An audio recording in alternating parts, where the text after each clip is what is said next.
မရဏတုပြီးသွားရင်မရဏနုဂတိပြီးသွားပြီဆိုရင်တော့စတုရရခကမ္မထံပြီးသွားပြီအဆောင်၄ပါးကမ္မထံဆောင်၄ပါးကမ္မထံဆိုတာဝိပဿနာပိုင်းကိုမရောက်ခင်မှာကြိုတင်ပြီးတော့သိထားရမယ်အဲဒီတော့ယံဖန်ယံခါလည်းပဲဒီဒေါသတရားတွေထင်ရှားဖြစ်ပေါ်လာရင်မေတ္တာကမ္မထံနဲ့နေထိုင်ဖို့ခါတလေလည်းပဲဗုဒ္ဓနဲ့ပတ်သက်ပြီးတော့ဓမ္မနဲ့ပတ်သက်ပြီးတော့သံဃာနဲ့ပတ်သက်ပြီးတော့ဘာသာရေးနဲ့ပတ်သက်ပြီးတော့ယုံကြည်မှုတရားကကြာဆင်းတာရှိခဲ့တယ်ဆိုရင်ပေါ့ရော့လာတယ်အဲဒီခါကျရင်လည်းဗုဒ္ဓနုဒတိဘာဝနာကမ္မထံဖြင့်နေထိုင်မှုဉာဏ်ဘာယံခါလည်းပဲရာဂတရားတွေထင်ရှားဖြစ်ပေါ်လာရင်လည်းအတုပကမ္မထံနဲ့နေထိုင်မှုဒါတလေလည်းတံဝေကဉာဏ်တွေနဲ့ပါလာတဲ့ခါကျရင်လည်းမရဏနုဒတိကမ္မထံနဲ့နေထိုင်မှုအဆောင်၄ပါးကမ္မထံကြိုတင်ပြီးသင်ထားတယ်အဲ့ဒါသင်ပြီးသွားရင်ဒီဒိဋ္ဌိဝိတ္တုဖြစ်တဲ့ယုတ်ကမ္မထံကိုစဝင်ရတော့မယ်အဲဒီတော့သမထကမ္မထံပိုင်းမှာတော့ရှုစရာတွေကတော့သိသင်သိထိုက်တဲ့ကမ္မထံတွေတတ်ထိုက်တဲ့ကမ္မထံတွေကတော့အများကြီးသင်ယူရတာပေါ့ဝိပဿနာပိုင်းရောက်တဲ့အခါကျတော့ယုတ်ကမ္မထံနံကမ္မထံနှမျိုးပဲရှိတော့တယ်အဲဒီတော့ယုတ်ကမ္မထံကိုရှေးဥစွာဘုရားကယုတ်ကမ္မထံနဲ့နံကမ္မထံမှာယုတ်ကမ္မထံကိုရှေးဥစွာဟောတဲ့နေရာမှာလည်းပဲအဲဒီတော့အကျဉ်းနည်းအကျယ်နည်းရလို့ရှိတယ်အကျဉ်းနည်းအကျယ်နည်းမှာလည်းပဲရှေးဥစွာအကျဉ်းနည်းကိုရှေးဥစွာဟောတယ်အဲဒီအကျဉ်းနည်းကလည်းပဲဒီတလားများလောက်ရှိတဲ့မဟာသူတစ်ပါးယောက်ျားမိန်းမပုဂ္ဂိုလ်တ attva တွေရဲ့တဏ္ဍာမှာမဟာဗုဒ္ဓကြီး၄ပါးရှိတယ်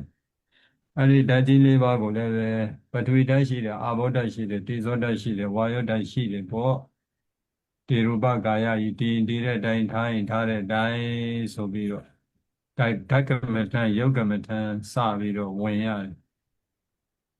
အဲဒီတော့သောတာဝိပဿနာယန္တိကပုဂ္ဂိုလ်ယခုမိမိတို့သွားလိုက်တဲ့အပ္ပနာဇံသမာဓိကိုသွားတဲ့လမ်းကြောင်းတိုင်းကိုမသွားတော့ပဲ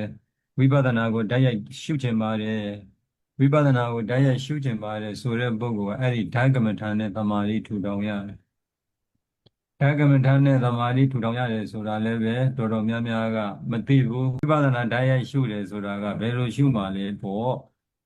အရှုခံအာယုန်တွေကဘယ်သူတွေလဲပေါ့ယုတ်ဆိုတဲ့တရားတွေနံဆိုတဲ့တရားတွေဒါကိုသိကြရအဲ့ဒီတော့ဝိပဿနာတန်းစုဖို့ကြီးပဲဘယ်ကလာလို့လာမှမသိဘူးစတာထွက်တယ်ကဝိပဿနာစတာထွက်တယ်ကဝိပဿနာပြောနေဝိပဿနာရဲ့အရှုခံအာယုန်တွေကဘာတွေလဲ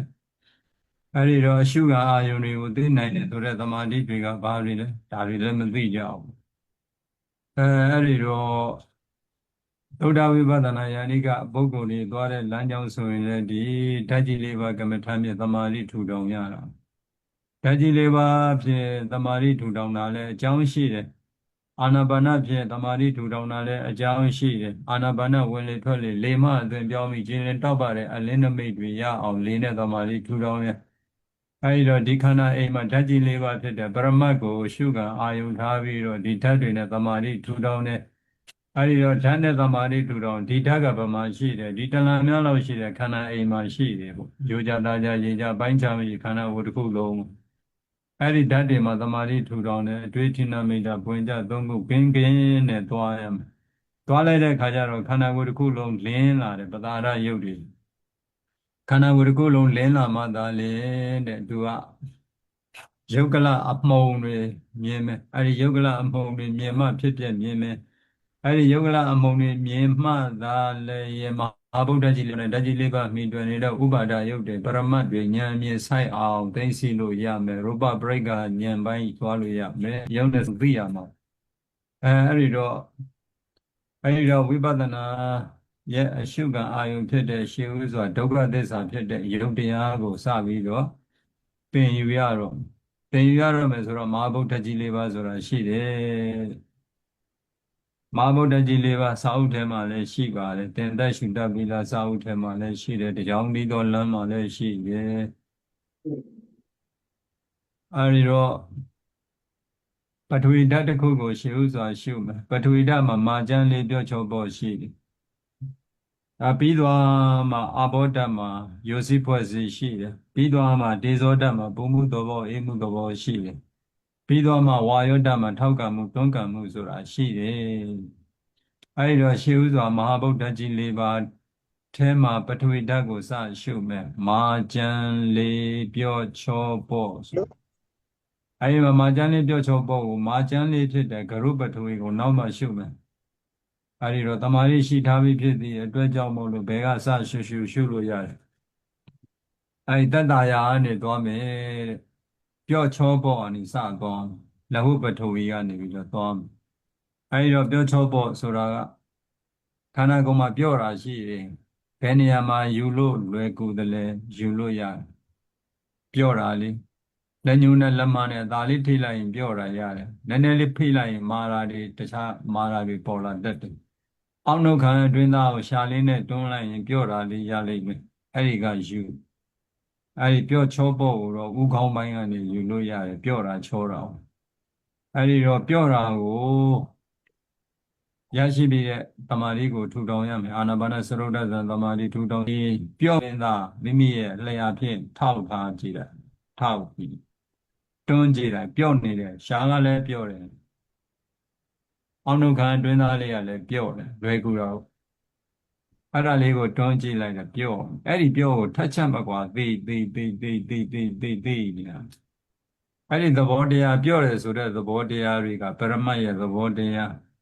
သိနေတယ်ဆိုတာကစိတ်ဆိုတာအာယုံကိုသိခြင်းရယူခြင်းပြော့တယ်ဆိုတဲ့ပရမတ်သဘောတရားကိုသိ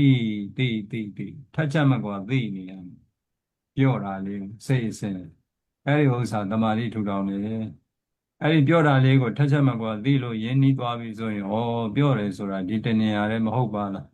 တကိုယ်လုံးမှာပြောနေတာရှိတယ်ဆိုပြီးတကိုယ်လုံးမှာပြောနေတာကိုသိဖို့ရန်အဲ့အတွက်ဒီပြောတယ်ဆိုတဲ့ဓာတ်ကိုမဖြန့်ကျက်ရအောင်မိမိရဲ့အသိစိတ်အသိဉာဏ်ကိုပဲဖြန့်ပြီးတော့ဒီပြောတာယူရမယ်ထင်ရှားတဲ့တဏှာမူရင်းနေရာနေခြေရာခံပြီးတကိုယ်လုံးပြောနေတာကိုဉာဏ်ကိုလွတ်လာတယ်ရိုးကြသားကြရေကြပိုင်းခြားမရှိဘူးရိုးကြသားကြရေကြဆိုတာရှာခိုင်းတာတော့မဟုတ်ဘူးမရှာခိုင်းဘူးအကျွင်းကြံမရှိလို့သောစကားအဲ့ဒီတော့ရိုးကြသားကြရေကြပိုင်းခြားမရှိပြော့တာလေးကိုဒီကြအာယုံယူလိုက်တကူလုံးပြော့နေတာလေးကိုရလိမ့်မယ်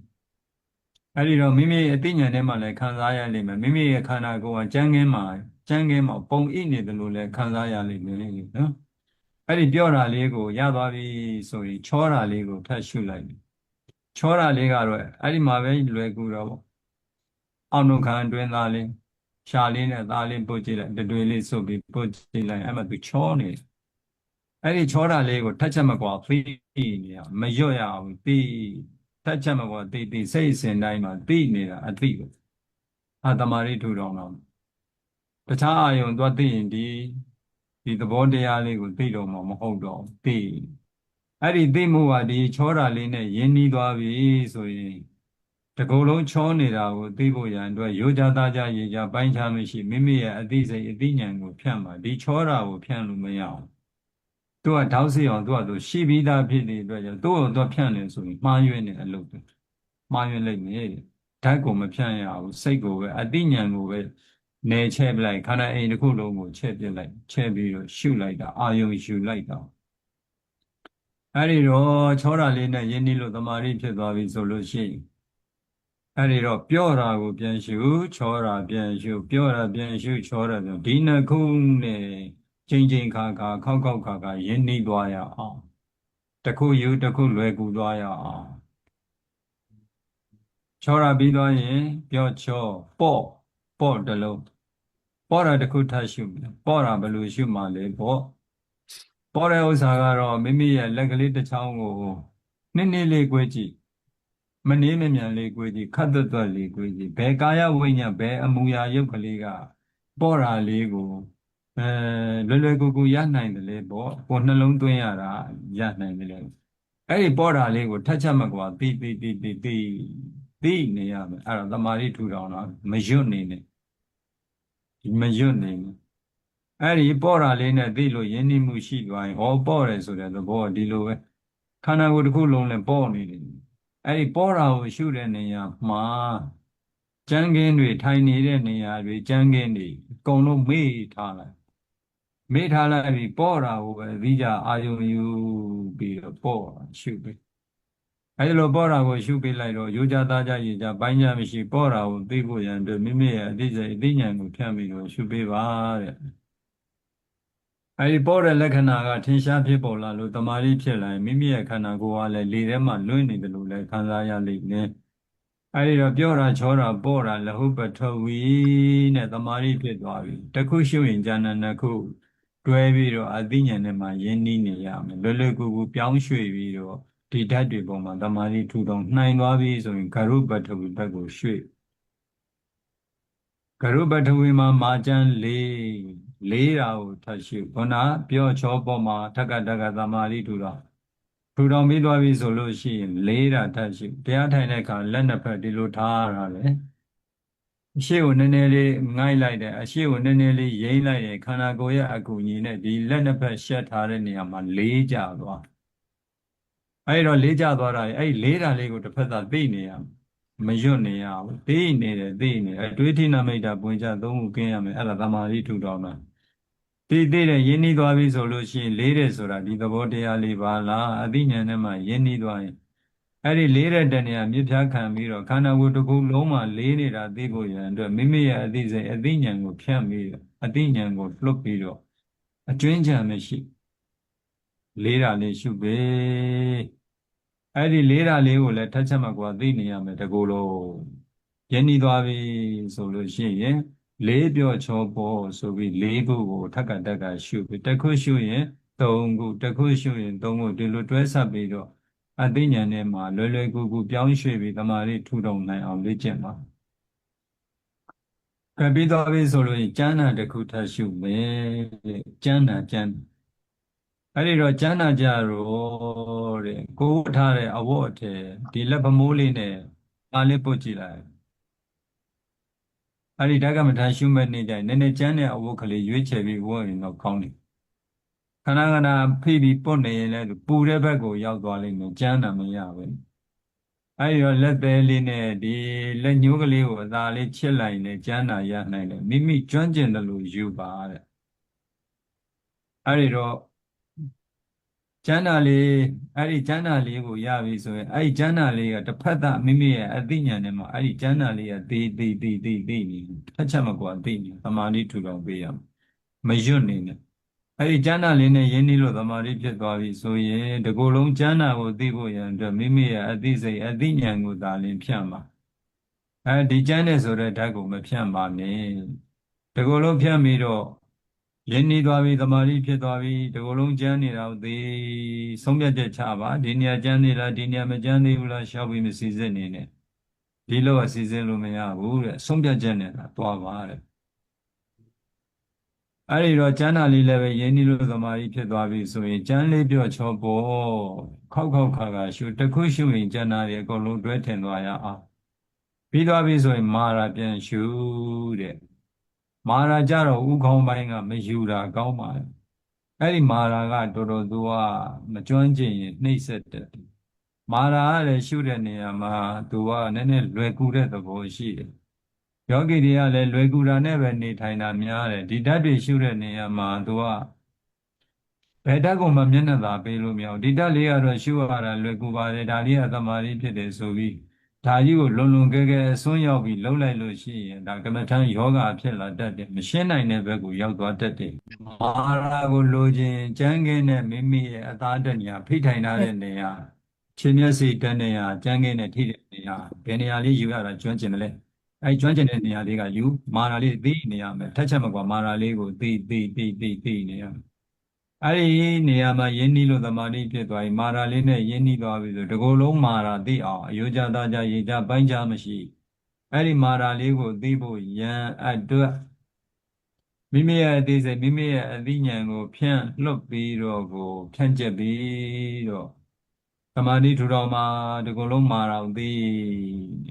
သူ့ရှိနဲ့သူ့သိပဲသွားတယ်ဖြည့်ဆွက်လို့မရဘူးဗျ ဖြည့်စွက်လို့မရဘူးသူအရှိသူသိဆိုတာဒီခန္ဓာအိမ်မှာရှိတဲ့အမှာကိုပဲယူရမယ်ဗဟိတမှာဘယ်ဥစ္စာကြီးကဘယ်လိုမှာတယ်လဲဘယ်ကြောက်တုံးကြီးကဘယ်လိုတန်တုံးကြီးကဘယ်လိုမှာတာလဲဘယ်ပစ္စည်းကဘယ်လိုမှာဒီလိုမျိုးနှိုင်းရှင်ပြီးသွားယူလို့မရအောင်ပစ္စုပန်တက်တဲ့အရှိတိုင်ထင်ရှားနေတဲ့အမှာကိုပဲယူရမယ်ဖြည့်စွက်လို့မရဘူးသူအရှိနဲ့သူအသိပဲသွားမယ်တက်သာသွားရမယ်ဖြည့်စွက်လို့မရဘူးအံကြိတ်ထားလို့မရဘူးတက်သာသွားမယ်သဘောတရားလေးတွေပဲဒီတက္ကမတန်းကြတော့ပရမတ်နဲ့တမာရီထူထောင်တယ်အာနာပါနကြတော့ပညာနဲ့တမာရီထူထောင်တယ်ပညာရှုခံအာယုမြေကောသဘောတရားလေးဒါကြောင့်သူကဥပ္ပစာရသမာဓိကိုရတယ်အပ္ပနာဇံသမာဓိမရဘူးတဲ့ဘာကြောင့်လဲပရမတ်တွေသဘောတရားတွေကနေတာရှုရတာလေအဲ့ဒီတော့မာရကုလည်းရင်းနှီးလို့သမာဓိဖြစ်သွားပြီဆိုရင်ပထဝီဓာတ်မှာမာကျန်လေးပြော့ချောဖို့စုံသွားပြီဆိုသူဒေသနာစဉ်အတိုင်းမာကျန်လေးပြော့ချောဖို့ကိုခောက်ကာရှုပြီတခုရှုရင်ကျန်တဲ့၅ခုလွယ်ကူအသိဉာဏ်နဲ့မှတခါလေထင်သွားရအောင်လေ့ကျင့်ပေးရမယ်အတတ်နိုင်လို့စွမ်းနိုင်တယ်လို့လေ့ကျင့်ပေးရမယ်အဲ့ဒီပထဝီဓာတ်ကရုပထဝီလာဟုပထဝီဒီနှစ်ခုကိုအရင်ရှုထားလိုက်ကုံစင်အောင်ပြောရင်အချိန်တော်တော်ကြာသွားမယ်နောက်တခါမှဒါလေးဒီပထဝီဓာတ်လေးကိုကျွမ်းကျင်လို့သမာဓိဖြစ်သွားပြီဆိုမှအာဘောဓာတ်နဲ့ဝါယောဓာတ်နဲ့တေဇောဓာတ်ကိုပေါင်းပြောမယ်တင်ပါဗျာကြိုးစားပါမယ်ဗျာတပည့်တော်ကျေးဇူးကြီးလာပါတယ်ဗျာတပည့်တော်ဥတည်ပါတယ်ဗျာ